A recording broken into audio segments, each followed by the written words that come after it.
Charles and Carol, we now know the type of gun that was found at the crime scene. It was a .40 caliber, and it was Lieutenant Gliniewicz's. What we don't know yet is whether it was that weapon, his own, that took his life. Ballistics testing continues.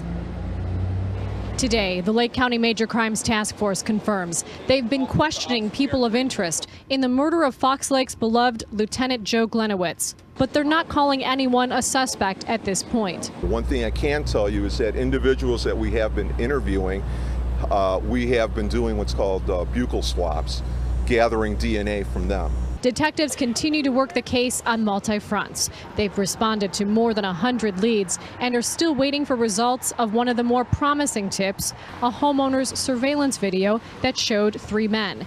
That video still being processed by Homeland Security. But I just want to emphasize that is not the, I think somebody referred to it as the golden nugget of this case. Now we've got several videos. Chief Valenko would not disclose whether they have a better description of the suspects after viewing those videos, but he did say many have a common component. Also new today, the announcement of a $50,000 reward leading to the suspect's arrest. This occurred in an area that many of our Motorola Solutions headquarter area employees and their families call home. As the nation grieves, many have been moved to help the Gliniewicz family, among them the 100 Club of Chicago. When I meet with them, I tell them I'm from the 100 Club family, but I'm here as one person that's representing hundreds of thousands of people whose hearts are pouring out to this family. And the 100 Club is honoring the memory of Lieutenant Gliniewicz by planning to help his sons through college. Anybody wanting to help donate can do so through a link at our website, tmj4.com. Coming up at 6 with the busy Labor Day weekend ahead, what people in this boating community are planning to do with 3 killers on the loose. We're live in Fox Lake. Michelle Fiore, today's TMJ4. All right. Carol, police in Fox Lake, Illinois are tonight meeting a roadblock. Now, the initial call from Lieutenant Gliniewicz was that he was pursuing 2 white men and 1 black man. Now, despite reviewing hours of surveillance video, at this point, there's nothing to add to that description.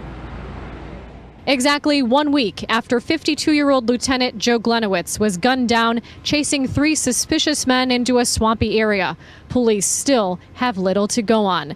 Their gut tells them these guys are local. It's almost a type of area where you would have to be familiar with it in order to even find it. But police today are confirming for the first time the search for suspects does extend beyond the Fox Lake area. Yes, we've had offenders in other homicide investigations flee over state lines, specifically north because it's in such close proximity.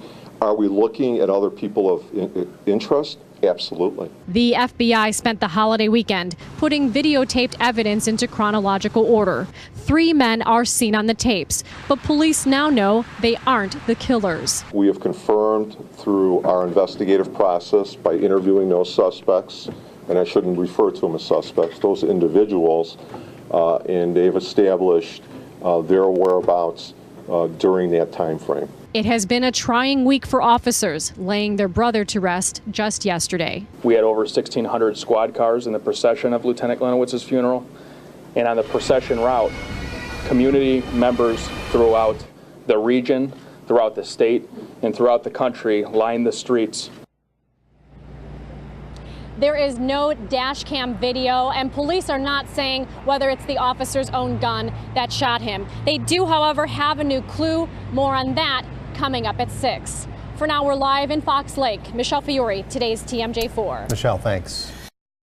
And officers have been working around the clock on the case. The chief actually telling us that nobody wants to go home. They have to get those officers to go home at the end of the day because they just want to solve this mystery. Now, more than 100 have been assigned to it from 22 area departments.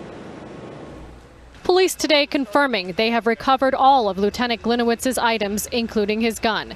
New evidence has emerged, video surveillance from a homeowner, and police gave it to Homeland Security. Homeland Security has got advanced equipment This video in particular is on a particular type of hard drive that they have the technology to retrieve it off of. Police believe it's possible the three suspects are still in the area, hiding in place. Lieutenant Gliniewicz was beginning his shift Tuesday when he was shot near Route 12 and Satan, a problem area frequented by squatters. Meantime, students went back to school. Grant Community High School had a half day. I don't think things will ever truly be back to normal. I mean, this is a tremendous loss. Many students missing today. Those who were there talked about Lieutenant Gliniewicz. They actually gave him a moment of silence in the morning, so it was pretty respectful for him. Over at the police station, the memorial is growing. Pastoral care with these sweet faces arrived for mourning officers from 100 miles away. It brought a smile to their face, which is our objective. You know, we go down, in this case, we went down to the dispatch center and spoke with some of the dispatchers and commander. Steve Carroll, Lieutenant Gliniewicz led the Explorers program here for years. It is how so many people in Fox Lake grew to know and love the man that they nicknamed G.I. Joe. But the harsh reality is this 30-year veteran of the department was leading a double life. This extensive investigation has concluded with an overwhelming amount of evidence that Gliniewicz' death was a carefully staged suicide. In those initial days after Lieutenant Gliniewicz was shot to death, the community mourned his loss. People were fearful about three cop killers on the loose. But over time, the investigation took a different direction, from DNA found at the scene that didn't match up to empty surveillance videos. Our intention was never to mislead the public. We completely believed from day one that this was a homicide. Some things stood out relatively quickly. The first clue was the crime scene itself, the placement of Gliniewicz's possessions. Commander Falenko says there was the discovery of pepper spray with the safety off. A few feet away was his baton, then his glasses, and further yet, his body with his service revolver nearby. The condition of Lieutenant Gliniewicz's body was another clue. We didn't see any signs of trauma to the hands or anything that would indicate that there was a struggle physically. The uniform was not disheveled. The coroner says Gliniewicz was shot twice. The first hit his phone and vest. The second was the fatal shot. Both were at close range. Therefore, the gun had to be placed in such an angle that the gun was close to the chest. It went under the vest at a 40-degree angle, which was confirmed by the trajectory of the bullet. Investigators combed through hundreds of pages of his personal text messages and bank records, ultimately finding he had stolen thousands of dollars from the Police Explorers program and felt he was about to be caught. This message was from back in June. Use the Explorer account for the flight, $624.70. It can wait for a while. Their account is sitting at $3,000-ish now.